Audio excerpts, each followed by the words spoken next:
ভুটান ও বাংলাদেশের মধ্যে স্বাস্থ্যসেবা আন্তর্জাতিক ইন্টারনেট ব্যান্ডউইথ সংক্রান্ত দুটি সমঝোতা স্মারক সই হয়েছে।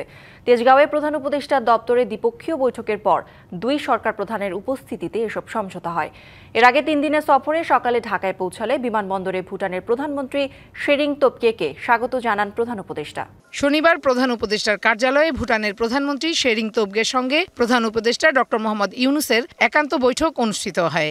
এরপরে হয় দ্বিপাক্ষিক বৈঠক। দুই সরকার প্রধানের উপস্থিতিতে স্বাস্থ্যসেবা আন্তর্জাতিক ইন্টারনেট ব্যান্ডউইথ সংক্রান্ত দুটি সমঝোতা স্মারক সই হয়। দুপুরে বাংলাদেশের পররাষ্ট্র উপদেষ্টা এম তৌহিদ হোসেন ও বাণিজ্য উপদেষ্টা শেখ বশিরউদ্দিন ভুটানের প্রধানমন্ত্রীর সঙ্গে সাক্ষাৎ করেন। এ সময় বাংলাদেশ থেকে দেশটি নির্মাণ সামগ্রী আমদানি করতে চায় বলে জানান শেরিং তোবগে।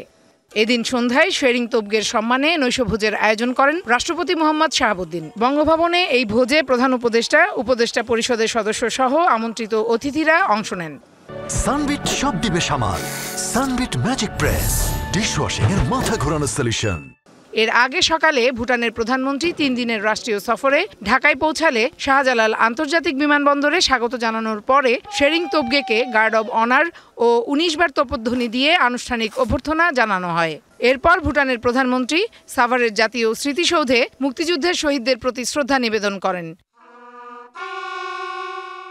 স্মৃতিসৌধ প্রাঙ্গণে একটি গাছের চারাও রোপণ করেন তিনি। সফর শেষে আগামী 24শে নভেম্বর ঢাকা ছাড়বেন শেরিং তোবগে। Farhana Juthi, DBC News, Dhaka.